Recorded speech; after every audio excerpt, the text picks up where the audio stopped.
agora seria refúgio. É o título. Eu tenho que começar a falar assim, título. Eu queria começar hoje, tudo longo, começar falando sobre esse tema. Por quê? Porque esse, na verdade, deveria ser o tema central de tudo sempre, né? Esse é um tema central. E eu vou começar a conversar sobre isso, porque se nós, de fato, tomamos refúgio, isso já corresponde à iluminação, né? Uma refúgio e iluminação.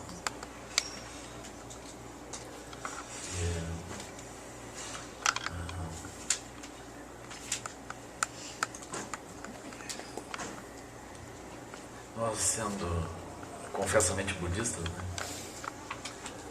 Eventualmente a Santidade Dalai Lama não gosta que isso aconteça, né? Que ele seja budista, assim. Porque ele diz, nós somos budistas, mas isso pode parecer que seja materialismo espiritual, né? A gente pode terminar se configurando como budistas e ao mesmo tempo nos excluindo, nos separando dos outros seres, né? Então é importante que a gente seja budista sem se excluir, sem encontrar diferenças. E a chave disso é justamente a noção de refúgio. Então a gente deveria perguntar, eu estou tomando refúgio mesmo no quê? Essencialmente os budistas tomam refúgio no Buda, nos ensinamentos, no caminho budista, né? Eles tomam esse refúgio. Mas o que seria isso? Isso não seria algum nível de engano também? Então a gente teria que começar pensando sobre isso, assim, o que seria esse refúgio? Quando nós entendemos que esse refúgio é universal, automaticamente nós rompemos as noções de seitas ou de religiões e podemos olhar de uma forma muito ampla isso tudo. E, na verdade, se nós olhamos de uma forma muito ampla, todos nós somos a mesma sanga. Não importa que cor a pessoa esteja vestindo, o que ela esteja praticando e o que ela tenha no seu altar, ou se ela tem altar ou não tem altar. Então essa sanga ampla, ela inclui os ateus, os decididamente ateus, os radicalmente ateus, os que têm raiva de qualquer coisa religiosa, incenso, água benta, né? Bênção. Eles são perfeitos, estão incluídos dentro da sanga, eles não escapam. Mas para entender isso, a gente precisa entender a nossa fonte de refúgio. Então, eu diria assim, o Buda, ele trouxe essa fonte de refúgio, que é uma fonte que a gente não tem propriamente uma opção de sim ou não. Nós já estamos dentro disso, operando com isso, sem escapatória. Então, o que o Buda ele vai trazer para nós é o reconhecimento dessa natureza primordial. Ou seja, nós, diante das coisas que nos rodeiam, que nós vemos como se fossem externas, na verdade, nós estamos em meio a uma manifestação direta dessa natureza primordial. Então, essa natureza primordial, ela vai se manifestar na forma e também no fato de que as formas sendo condicionadas e construídas sob condições, elas terminam nos remetendo a uma pergunta de qual a fonte das formas flutuantes construídas sob condições. Onde é que elas vêm? E entre essas formas flutuantes construídas sob condições, incluímos a nós mesmos, né? Essas formas incluem as nossas identidades, o nosso corpo, a nossa manifestação. Quando nós silenciamos e começamos a meditar, na verdade nós estamos copiando o que o Buda fez. O Buda, ele silenciou e começou a olhar as construções. Então, na medida que ele olhava as construções, ele via que elas se originavam de coisas mais fundamentais.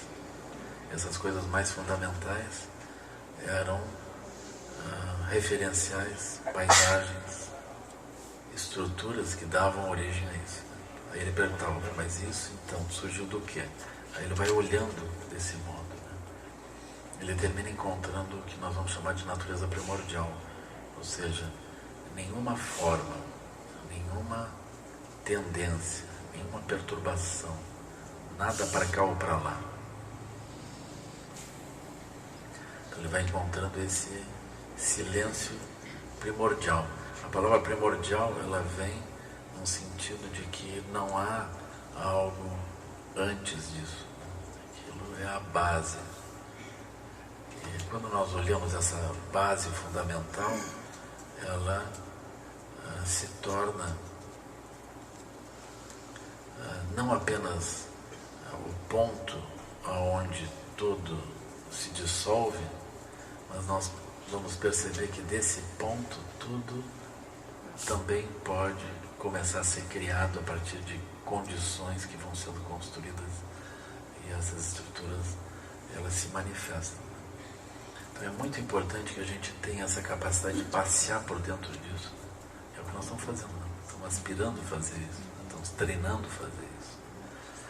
Passear por dentro disso até reconhecer essa natureza muito ampla, né? E está incessantemente presente. Então, se vocês, por exemplo, estiverem praticando dentro dessa estrutura dos 21 itens, vocês vão chegar rapidamente a isso, né? Porque motivação, Shamatempura, Shamatapura, Metabhavana, Prajnaparamita, presença. Sexto item. São 21, então para que os outros? O sexto item está dividido em 4. O quarto item é esse. Vocês vão contemplar, vocês vão ver que, querendo ou não querendo, está ali. É mais ou menos assim, a pessoa casa com uma moça, aí querendo ou não querendo, a sogra vem no pacote. Aquilo não é assim, bom, eu não quero. Pode protestar, pode ter uma boa relação, fazer alguma coisa, mas ela está ali. Então, a natureza primordial está ali. Não tem como dizer que não, ela está ali. A gente pode protestar, pode não querer ver, pode fazer o que quiser com ela, não tem nenhum problema. Mas está ali. Então, o quarto item da contemplação, da introdução ao tema da presença, é justamente esse no qual nós, em meio à experiência confusa, nós nos damos conta de que há uma natureza incessantemente presente, que eu não preciso estar olhando para ela, não preciso estar sustentando ela na minha mente, não preciso estar agarrado à estabilidade dela, porque ela está ali. Então a gente percebe isso, nós vamos perceber isso. Então esse é o sentido, isso dá uma dimensão muito profunda para a noção de refúgio. Então quando nós entendemos isso, essa compreensão de como que as coisas se manifestam, se dissolvem, retornam, como que as paisagens são construídas, etc., isso se torna o nosso refúgio. Então nós tomamos refúgio nessa natureza primordial. Então tomar refúgio nessa natureza primordial é tomar refúgio no Buda primordial. Mas o Buda primordial é essencialmente todos os Budas. E ele vai se tornar, esse Buda primordial, ele manifesta todos os Budas. Ele vai manifestar também todas as deidades Sambhogakaya. Chirinsi, etc. Aryatara, todas as manifestações das deidades Sambhogakaya são isso, elas são fontes de refúgio também. Mas é necessário a gente entender que nós não estamos tomando refúgio na deidade Sambhogakaya, nós estamos tomando refúgio no Buda primordial através da deidade Sambhogakaya. Nós tomamos refúgio no Buda Sakyamuni como expressão da natureza primordial também, do Buda primordial, e assim por diante.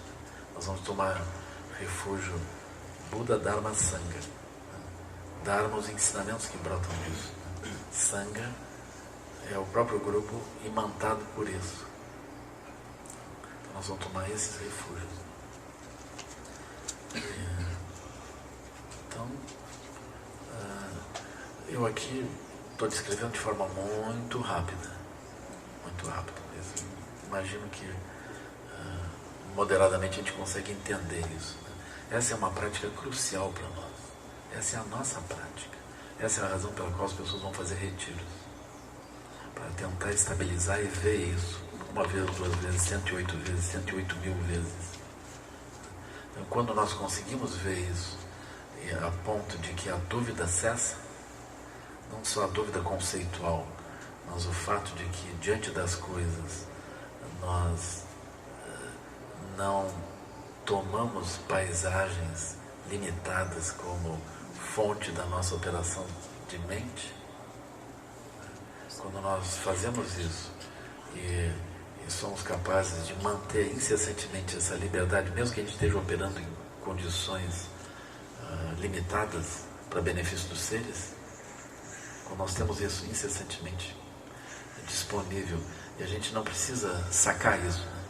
Não precisa, bom, agora eu estou aqui confuso, momento, Buda primordial, você, tchau. A gente não precisa isso. Por quê? Porque nós já não temos a dúvida de que em algum momento a gente possa estar fora disso, isso possa não estar disponível. Está incessantemente disponível. A gente já entendeu que aquilo está incessantemente disponível. A gente já não pensa se aquilo está incessantemente disponível ou não. Simplesmente dispõe daquilo de um modo natural. A gente opera dentro do ambiente claro onde aquilo está presente. Quando nós estamos dentro de um ambiente claro onde aquilo está presente, mesmo que eu não precise pensar sobre aquilo, isso já é a mandala do Buda primordial. Mandala é alguma coisa que opera sem que a gente precise pensar sobre aquilo. Nós já estamos dentro daquilo que ele está operando. Então nós vamos tomar refúgio no Buda. Quando nós tomamos refúgio nesse Buda primordial, nós tomamos refúgio também na mandala. Esse Buda, ele é acompanhado da mandala. Se nós efetivamente tomamos refúgio no Buda, a mandala está instalada. Ela está instalada. Então a gente percebe, tomar refúgio no Buda não é tomar refúgio em alguma coisa que está lá. Nem que eu aponte como natureza primordial em algum lugar. Não é isso. É ter a visão correspondente à própria sabedoria desse Buda primordial. Quando essa visão se oferece, o mundo manifesta-se a partir dessa visão. Portanto, como isso é desimpedido, desobstruído, natural, isso é a mandala que aparece. Então nós estamos ali, com aquela visão de mandala. É o que nós aspiramos. Esse é o nosso caminho, nós vamos nessa direção.